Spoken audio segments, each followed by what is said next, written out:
can tell you that we're talking about seconds to react rather than minutes. A missile which comes in less than 12 feet off the deck at very high speed, many hundreds of miles an hour, gives us a very short time of response. ¿Cómo no? El ataque contra Sheffield fue hecho por dos aviones Super-Etendard con un misil cada uno. Lanzaron los dos aviones simultáneamente a una cierta distancia del buque sobre un ecoradar que habían tenido. The small number of people who saw this missile appearing only had time to say take cover, and we're talking about 3 or 4 seconds later the missile striking HMS Sheffield.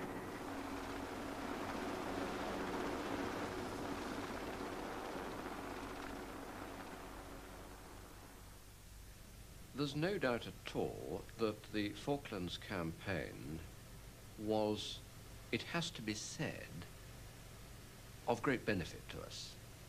It is desperately sad that one has to lose life in the process, but it gives us an opportunity to test our training, to test our men, to test our equipment under live combat conditions. The first of these tests came from this, an air-launched Exocet missile. From the attack on HMS Sheffield and other engagements, the Royal Navy learned important lessons during the war. 4 years later, the evidence about these lessons comes from both sides, British and Argentine. All the Exocet attacks, including the one on Sheffield, were led by this naval officer, Commander Colombo. The Exocet missiles were fitted to Super 8 Honda aircraft. The aircraft were designed to be flown either from carriers or from land. Sheffield, a Type 42 destroyer, was surprised with just 4 seconds warning. The question the British asked after the war was how a destroyer of Sheffield's class, designed specifically to deal with aircraft attacks, could have been surprised in this way. Why was the incoming aircraft not spotted on its long-distance air warning radar? In part, it was because Britain wasn't the only nation with Type 42 destroyers. Teniendo en cuenta que teníamos buques argentinos, destructores tipo 42, que eran exactamente iguales a los buques que teníamos que enfrentar, hicimos un estudio muy detallado de cómo penetrar por debajo de las defensas radar para poder hacer el ataque con los dos elementos más importantes que nos iban a asegurar el triunfo, es decir, la sorpresa y la discreción.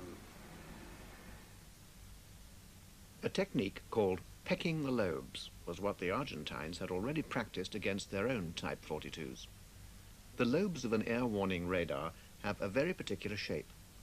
As the aircraft approaches the ship, it starts to enter the radar lobe.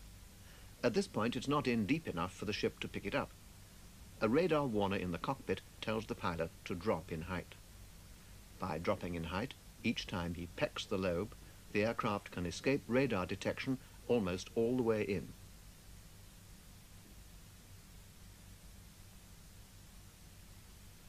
Then, at a range of 25 miles, it has to fire its missile.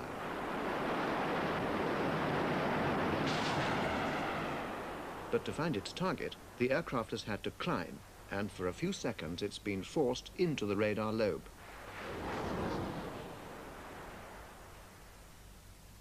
This is the ship's first real chance to spot the attack. In the operations room, the radar screens are under constant watch. This requires great concentration. What they're looking for is any change in the expected picture, any unexplained blips which would suggest an enemy aircraft. There's the first in the top left-hand corner, the second, and the third. Nothing that time. That's it. The aircraft has already turned back for home and the missile has been fired. It quickly drops in height to just above the waves. Exocet is a sea-skimming missile designed to fly under radar cover. Sheffield's radar was somewhat elderly, and the calm weather on that day allowed the missile to fly in particularly low. Nothing was seen on radar. But Sheffield had another way of detecting an Exocet attack. Every Type 42 destroyer has equipment on its superstructure for picking up the distinctive sound of enemy radar. This man has to identify the source. The first opportunity comes from the emissions from the radar dish in the nose of the enemy aircraft, which the aircraft uses to identify its target.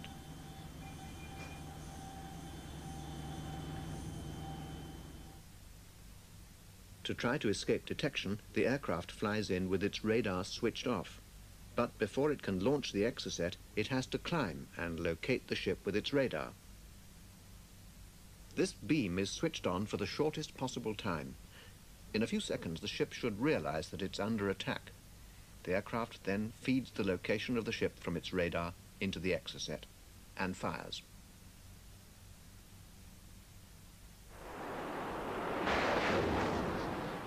Two minutes later, there's a final opportunity to hear the attack. That's because the missile itself has a radar. This is used to guide the missile in the final phase of the attack.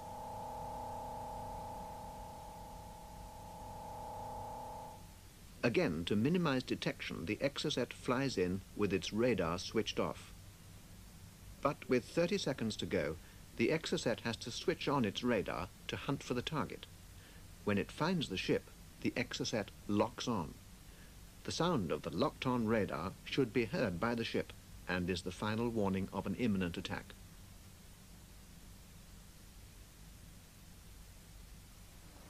In the end, Sheffield didn't hear the radar of either aircraft or missile. Why not? In the minutes up to the attack, Sheffield was, by coincidence, transmitting on its satellite communications terminal. This piece of equipment. The problem was one of frequencies. The frequency of the Étendard radar and the frequency of the Exocet radar were blotted out by the similar frequency of the satellite terminal. Sheffield couldn't hear the attack because it had inadvertently deafened itself. Within 3 years, the Navy had its answer to the major lesson from the loss of Sheffield, specially equipped helicopters to provide an umbrella of radar cover.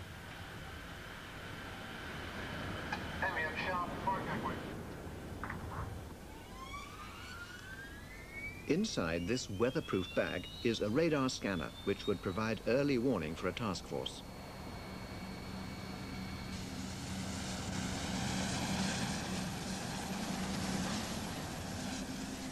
The political decision to give the Navy's aircraft carriers their own airborne early warning was taken the day Sheffield was hit.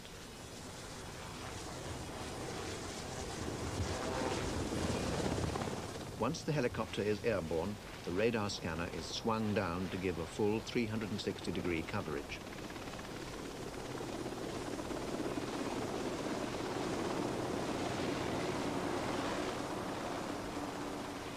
The helicopter then climbs to several thousand feet above the task force.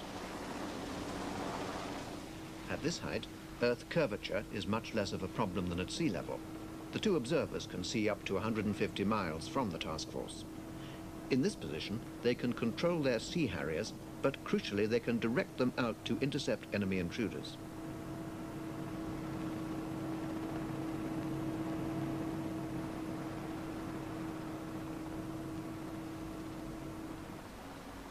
With airborne early warning, no Super Étendard ought to have got within 150 miles of the task force without being spotted.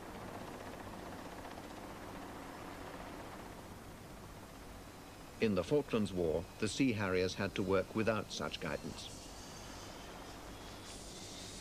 So what was their role in the missile age? We knew of Exocet. Of course, we have Exocet in the Royal Navy, and we had a part to play in defending against that threat.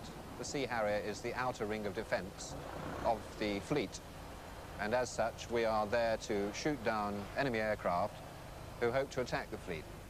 For the Argentines, what was the most important means of eluding the Sea Harriers? Qué buena pregunta que me acaba de hacer.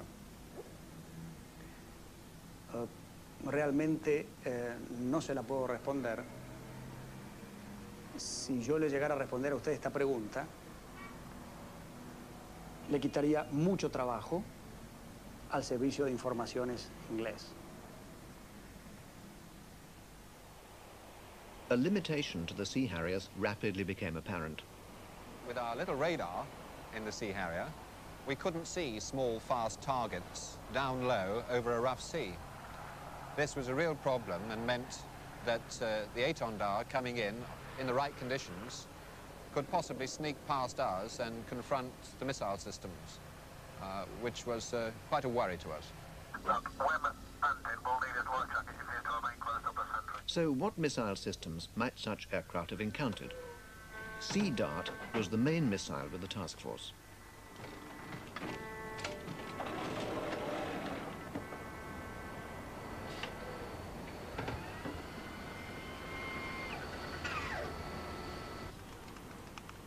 It's a medium-range missile designed against aircraft targets at up to 30 miles.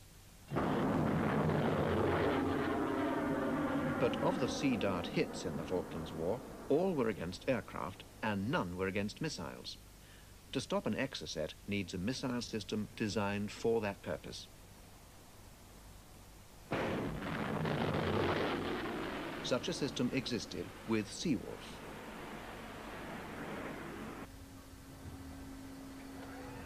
The missiles are light, highly maneuverable, but short range. The Seawolf system was designed from the very outset as an anti-missile missile.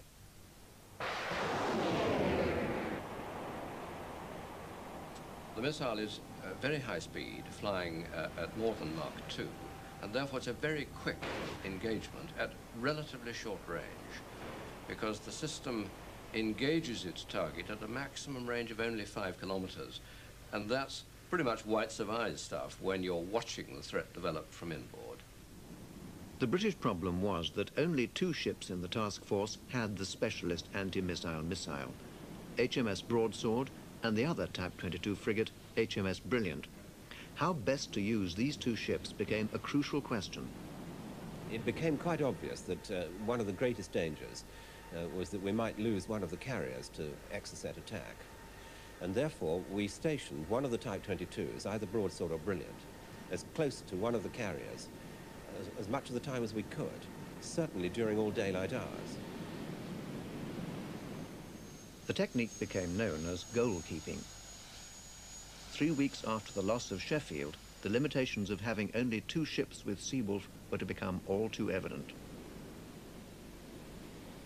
On the 25th of May, the unarmed merchant ship Atlantic Conveyor joined the task force, bringing more supplies, including helicopters and Harriers.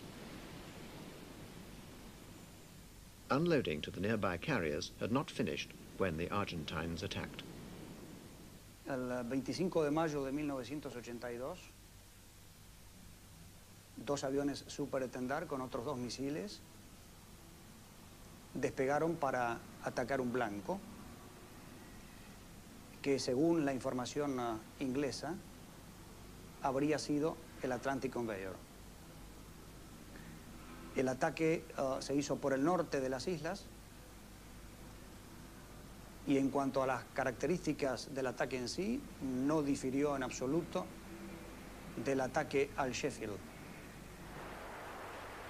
But to the British there was a difference. HMS Brilliant picked up the attack with its Seawolf system. The system responded exactly as I would have hoped. It immediately alerted onto the fact that there was a pair of Exocet missiles streaking across the horizon and put the Seawolf system straight onto it. On the other hand, the computer immediately informed us that it was outside of our range, no threat to us, and there was no question of us being able to fire. It was too long a range for the self-protection Seawolf. Atlantic Conveyor had only just arrived in the battle zone. Isn't the lesson that essential merchant ships should be armed? The Navy think not. And the reason we don't want to put defensive systems into merchant ships is not because it's difficult to put a small rocket system like Seawolf aboard the ship. But what it is difficult to do is to put this kind of monitoring system into the merchant ship so that the merchant ship is aware of what's going on. So she doesn't try and shoot down your own Sea Harriers, our own Seawolf missiles, all the decoys that are flying around, all the complexity of modern warfare. That's very difficult to put into a merchant ship. And a merchant ship armed with missiles that it could fire off against anything it saw coming could be a lethal danger to every other ship in the force. But had the Argentines planned to attack a merchant ship? No sabíamos exactamente qué era lo que íbamos a atacar. Y como usted sabrá, en la pantalla de radar de los aviones no aparece la identificación del blanco. Fuimos a atacar en ese lugar porque sabíamos que algo había. Y finalmente cualquier blanco para nosotros era rentable. Resultó ser este, que creo que fue muy rentable. Pero como fue el Atlantic Conveyor, según la información de ustedes, podría haber sido cualquier otro.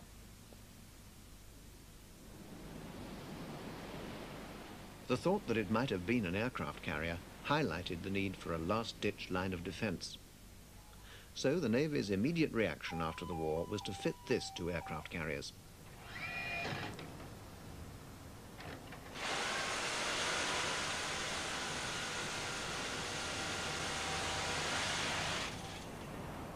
It's for the last 5 seconds of a missile attack.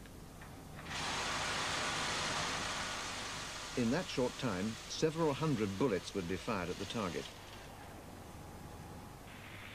The manufacturer's film shows that it can be done.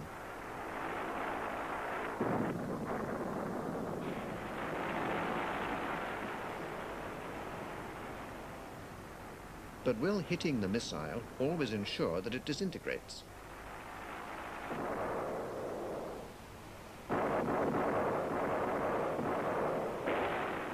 And at such short range, will the debris be almost as lethal as the original missile?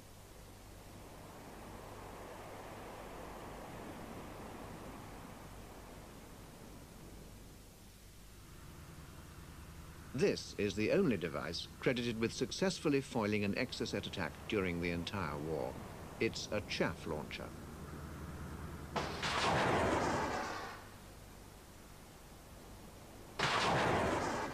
It's not a missile.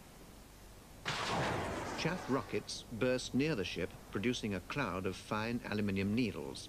These needles reflect radar waves. And on an enemy's radar screen, the lower ship which has just fired chaff becomes completely obscured by a cloud of false targets.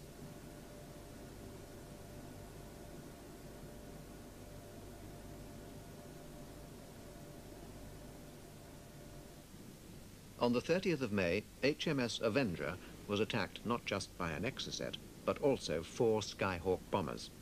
The British believe chaff saved the ship from the missile.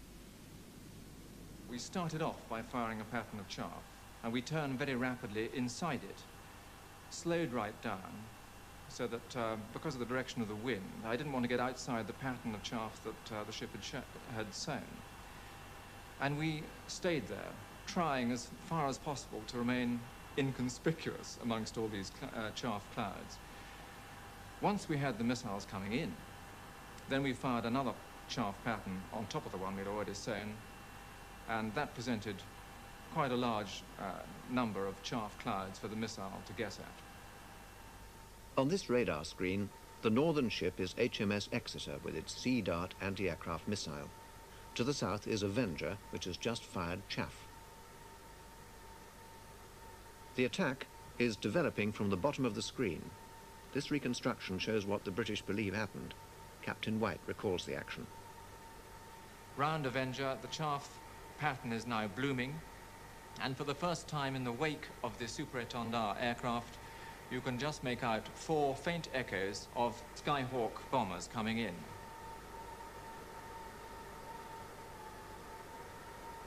These have attracted the Sea Dart missile from HMS Exeter to the north, now passing the chaff plumes to the west of Avenger, tracking towards the pattern of 4 Skyhawk aircraft. It's just passing the Exocet missile, which is going north towards Avenger and her chaff plumes, and you'll see the Sea Dart missile there engaging the northwestern of the Skyhawk aircraft. It splashes, leaving 3, which press on their attack. Meanwhile, the Exocet missile continues towards Avenger, curving slightly to the east and homing in on some of the chaff clouds to the east of the frigate.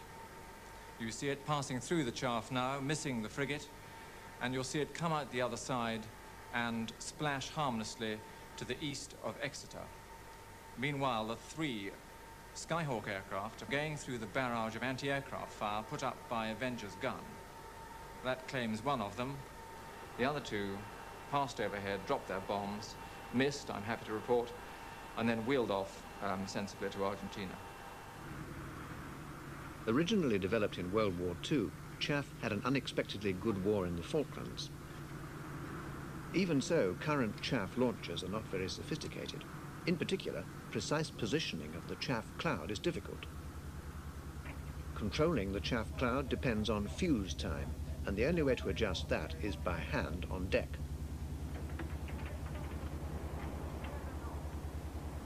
Not easy at the best of times.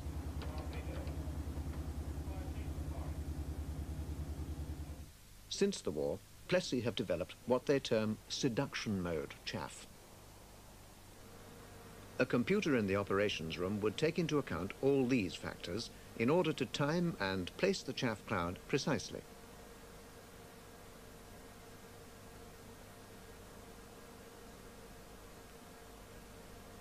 The crucial decision on fuse time is calculated automatically. The computer decides when to fire. The aim is to do what was never possible during the war, to break the hold of a missile whose radar has locked on to a ship.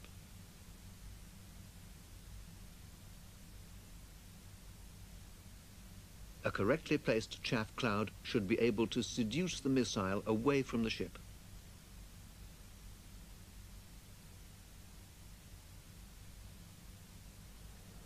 Precise timing and placing are vital. The computer can show what the consequences would be of an error of just 1/4 of a second in the fuse time. The chaff rocket explodes after 1.5 seconds. The chaff cloud is represented by a bar, and this starts to float into the rectangle representing the area in which the missile's radar is looking for a target. At this stage, the missile is already locked onto the ship. The wind blows the edge of the chaff bar into the area swept by the missile's radar. The center of interest moves off the ship.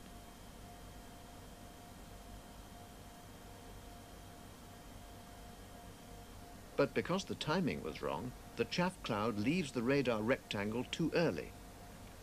The missile's interest reverts to the ship.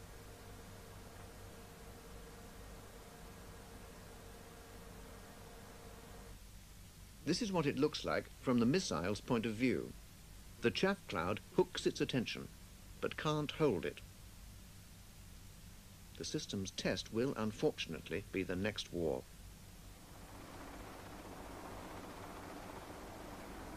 In the Falklands, the British lost twice as many ships close in to land as in open ocean. The Navy faced a completely different set of problems in the confined waters around San Carlos. From a landing point of view, it was ideal because the beaches were of the right gradient and the right texture and were sheltered. On the other hand, our greatest problem, as is widely known, was the enclosed circumstances in which we had to deal with this quite intense air threat.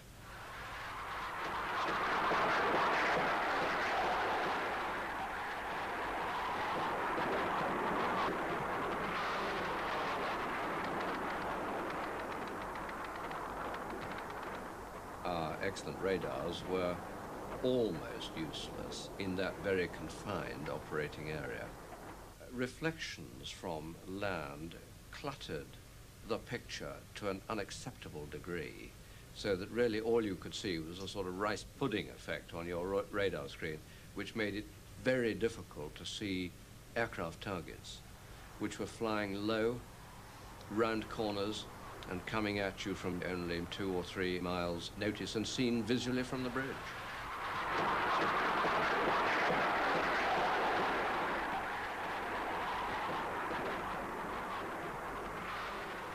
On the first day of the landings, HMS Ardent caught the worst of these attacks from Argentina.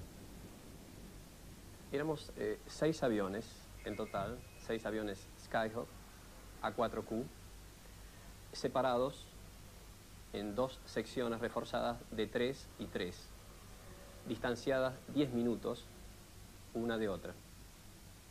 Well, the first attack was by Navy A4s of the big heavy attacks. And indeed, I was talking to the ship's company on the ship's main broadcast, because it's a way of keeping the chaps down below aware of what's going on. And we hadn't been able to detect them on radar, and just as I was talking to the ship's company, we saw the Navy A4s, because they're painted white and much more easy to see. La fragata intuyó, el comandante intuyó el ataque, puesto que al momento de cruzar los aviones por encima, estaba desarrollando toda su velocidad, tratando de ganar aguas abiertas, es decir, una actitud lógica del comandante naval. And I turned away from land to give my weapons as much opportunity as possible, and also into wind as fast as I could, because this gives a high crossing rate, which causes more of a problem for the chaps to aim. Cuando mi mira cruzó por el blanco, lancé mis bombas y comencé las maniobras evasivas, imaginando que desde la fragata estaban saliendo los misiles. And they dropped retard bombs, and I think it was a chap called Philippi was in the first one, and 2 of his bombs hit me and went off, destroying my Seacat system. Indeed, I looked after, and the Seacat launcher, which is quite a heavy piece of kit, had gone about 100 feet up in the air and was wobbling around up there, which was slightly bad news. We then received an attack from daggers. It was a confused attack, and we're still not sure whether it was 4 or 5 of them. Now, they didn't actually hit us with any bombs that went off, but they did hit us with some that didn't go off, but a lot of them sort of bounced through the masts and things. Then we had a final attack by more Navy A4s, and they again hit us with, I think it was 5 bombs which went off down aft. I think overall we were hit by 11 bombs. Ardent sank just a few hours later. Its 1960s weapons and radar had proved inadequate so close to land. But Argentine pilots were not always so fortunate.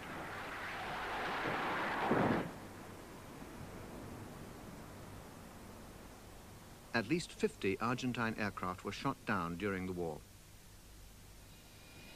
The Sea Harriers, although heavily outnumbered, were responsible for most of these losses.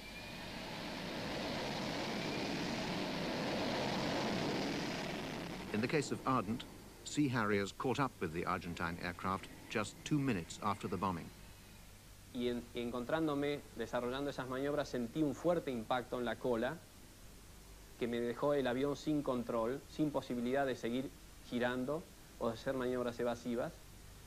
El avión se encabritó, empezó a mover su nariz hacia arriba, temblaba. Traté de corregir ese movimiento. Con las 2 manos empujaba el bastón hacia atrás, tratando de volver el vuelo a la normalidad, pero el bastón parecía soldado al piso. No respondía a los controles. Miré a mi izquierda, vi un numeral haciendo escape, y miro a la derecha y veo un avión Sea Harrier que se aproximaba como si fuera para un remate. Ya lo veía cómo se acomodaba detrás mío, así que dije, esto está todo perdido, y decidí eyectarme. The Navy were very pleased with the performance of the Sea Harrier, in particular with its handling qualities. There's a remarkable wing which allows it to be flown without trepidation at very slow speed. And of course it's got the fabled nozzles which allow you to decelerate very quickly and give you 1 or 2 more advantages in combat. So we took advantage of its handling qualities at slow speed to develop the tactics that we use for the aeroplane in combat. no Sea Harriers were ever lost in air-to-air combat. Their main weapon was this, the Sidewinder missile. Most Argentine aircraft had no equivalent weapon. Considero que en la batalla de Malvinas, si hubo una estrella que influenció el resultado final, esa fue el misil Sidewinder. El Sidewinder L, asociado a cualquier avión, hubiera desbalanceado en favor ese combate. Realmente contribuyó de manera significativa al mantenimiento de la superioridad aérea por parte de los británicos. The British believed that their success was due in part to the tactics of their opponents. Well, I think their command realized that as they were quite a long way from the amphibious landing point, 300 odd miles, they wanted to maintain their assets, keep them alive, so that they could deliver ordnance against the ground forces rather than play against Sea Harrier. I think it was entirely the wrong tactic, and I'm quite certain the Argentine pilots would much preferred to have taken on the Sea Harrier, outnumber it, and hopefully for them, shoot a few of us down. In San Carlos, Argentine Air Force and naval planes bombed British ships in repeated attacks.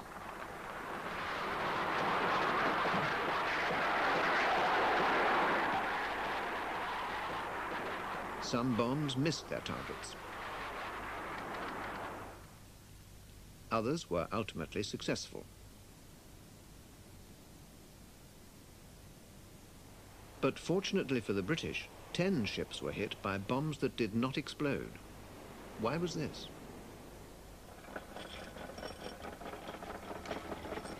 Successful bombing is more than just a question of hitting the target. The aircraft delivering the bomb must escape the resulting explosion. To ensure this, the tail of a bomb contains a delaying mechanism. This starts with a propeller in the tail. As the bomb falls, the propeller is freed and spins in the airflow.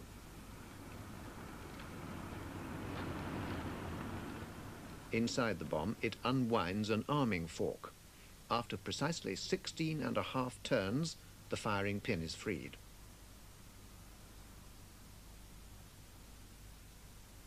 The firing pin is now separated from the detonator by just a light spring.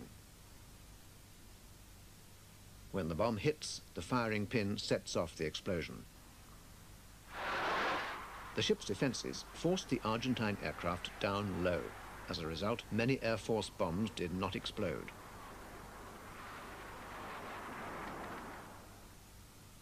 When a bomb is dropped from too low a height, the arming fork doesn't have time to unwind fully. The firing pin is unable to detonate the bomb. Argentine naval pilots, however, had an answer to this problem. They were fitting special tails to the standard bomb. The result is called a retarded bomb.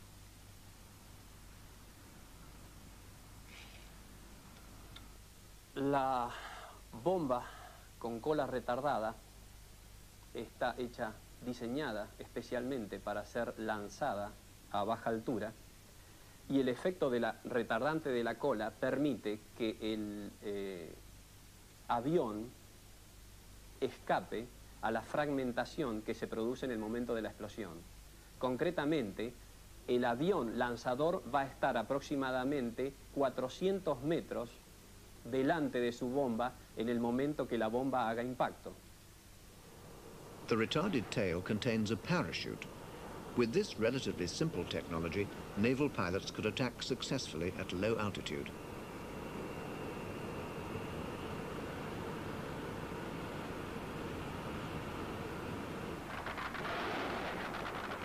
Had the Argentines solved their bombing problems, the Royal Navy might have lost the battle for San Carlos. Because of the intensity of the bombing, the British decided that they had to have earlier warning of incoming raids. To do this, they detached 2 ships, A Type 42 destroyer with its Sea Dart anti-aircraft missile, the one chosen was HMS Coventry, and a Type 22 frigate, Broadsword, with its modern radar. We could see a target over land, which the Type 42 could not, probably. We had not the range of weapon to deal with it, but Coventry had in our case. And so we could electronically indicate what we were seeing on our system by data link straight into the Coventry's fire control system, and she could then fire Sea Dart on that data with effect. This combination gave the British in San Carlos much-needed warning. The two ships inevitably became targets. Ese día era el aniversario de nuestra patria. Dijimos cuando llegamos a la sala vamos a festejar nuestro día como corresponde. Los ingleses sabían que lo íbamos a festejar y mandaron dos fragatas, una serie 42 que era la Coventry y una serie 22 que era la Broadsword, como piquete de radar, o sea, para avisar todos los ingresos de aviones de la Fuerza Aérea. On the 25th of May, we were attacked by simply two pairs of A4 Skyhawk aircraft. Nos empezaron a tirar desde mucho antes. Pegaban cortos los impactos, o sea, yo veía explosiones en el aire y el agua como si danzara, como si bailara el agua delante nuestro, pero corta, o sea que adelante.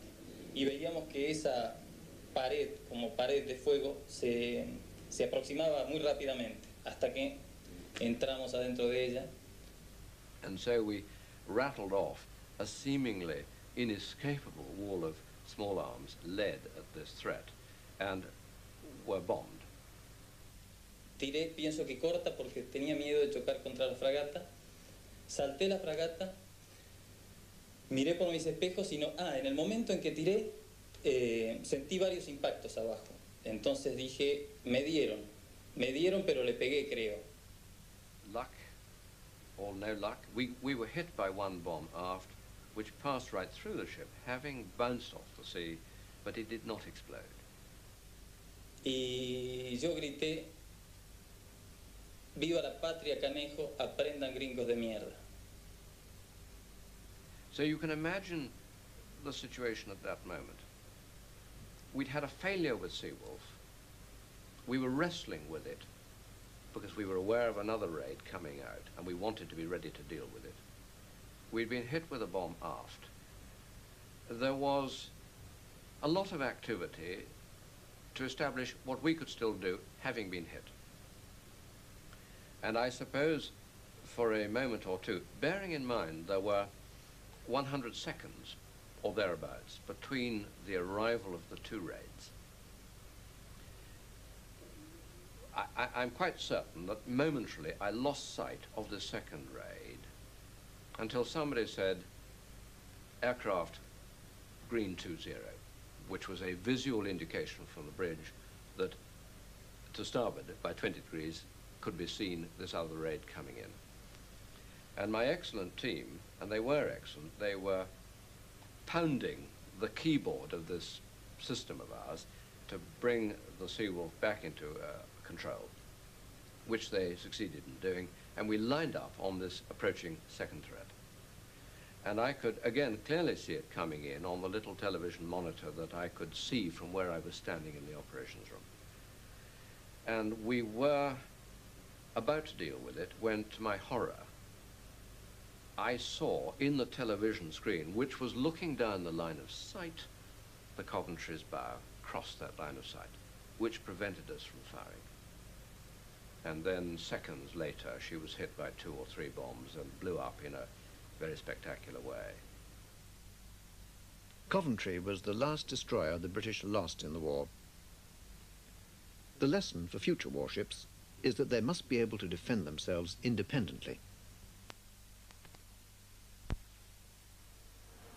This is the design of the Navy's latest frigate, which will be in service well into the 21st century.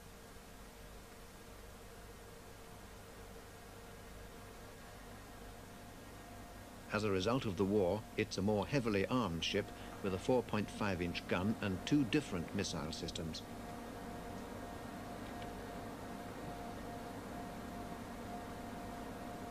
Well, the initial design had no self-defense capability. It was built down to a very constrained cost. Way before the Falkland Islands, it was decided that it would have to have some self-defense. And it has 2 missile systems in it. One for tackling incoming sea-skimming missiles, a point defense missile system called the Seawolf. And one version of the Seawolf was, of course, used in the Falkland Islands, in the Type 22s. And it has a surface-to-surface guided weapon system which can tackle surface targets some distance away, and in this particular ship we have the Harpoon system. Harpoon is the American equivalent of Exocet for attacking surface ships. In front of it is the silo for a longer-range version of Seawolf to be launched vertically. And as a direct result of the war, the ship has a shore bombardment gun. But this is also the Navy's first frigate designed to reduce its visibility to enemy radar. The technique is known as radar contouring. None of the surfaces is a true vertical, none of the angles an exact right angle. What will an incoming missile see of such a ship on radar? What it will see is a very much smaller radar reflection, and it will see it in a less consistent manner. It will see, we hope, radar flashes, which could, of course, come from decoys or something of that sort. It won't be able to home in on a consistent thing it sees all the time. The missile manufacturers have also learned from the war.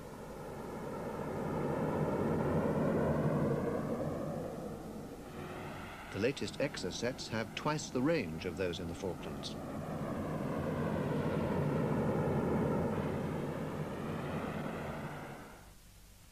And this is what the makers of Exocet have planned for the 1990s. It's a supersonic sea-skimming missile that can travel over 100 miles in around 4 minutes. It's called ANS. This missile is a high supersonic speed missile propelled with a ramjet. It will have a long range, and it will be highly intelligent missile, which combining this intelligence and this high speed will be capable of overcoming the new type of defenses which will appear at the turn of the century. If we are speaking of the present type of countermeasures, in other words, the chaffs and jamming devices, decoys, etc. And if we speak of the present type of anti-missile missiles, which are originally anti-aircraft missiles, and rapid-fire guns, these countermeasures of the present time, I would say of the 80s, broadly speaking, they will be absolutely inefficient against ANS. To combat the next generation of missiles, other manufacturers have been developing sophisticated countermeasures. In this test chamber is the first active decoy designed to be fired from a ship. The decoy is specifically intended to divert an incoming missile by transmitting confusing signals into its homing head, which is why the system is called Siren. Siren is the first one that transmits an active signal thoughtfully from off-board the ship. This means that it does not suffer from the disadvantages of being installed on the ship and then acting as a homing beacon. We put the homing beacon off the ship so that it can only be beneficial to the ship. Once fired, the Siren round deploys rapidly as a result of a short burning rocket. It deploys a parachute a few hundred yards away from the ship. It listens for the incoming missile, and then its own active side of it provides the messages back to the missile to say that it has got a better target than the ship, and it seduces the missile away from the ship and towards the decoy instead. But could it cope with this? It will be quite easy to make a salvo of several missiles arrive at the same time, so saturating the enemy defenses. And this will be all the more easy as the time of flight will be relatively short. The manufacturers of the active decoy are undeterred. Each missile, or several missiles at the same time, can be dealt with by a single siren. Each radar signal being dealt with one after another in very quick time, instantaneously to all intents and purposes. Much thought has gone into the design of the warships of the future. They will be fitted with sophisticated countermeasures. But will they survive in the age of the supersonic missile? In the aerospatial opinion, the INS will be capable of keeping this lead of the offensive weapon over the defensive weapons, we think, for a long period of time, and I think well into the 21st century. The cost of testing the weapons and tactics used in the Falklands War was ultimately measured in human lives. Both sides felt that they fought for a just cause. The prospect of loss of life did not deter the combatants. We'd been born of a generation of fighter pilots in the Fleet Air Arm who'd been engaged in many minor actions since World War II, and we'd been benefiting from all their experience and practicing their art. We didn't want to practice all our lives without fighting, so we were excited, a bit apprehensive, of course, but very keen that it should happen.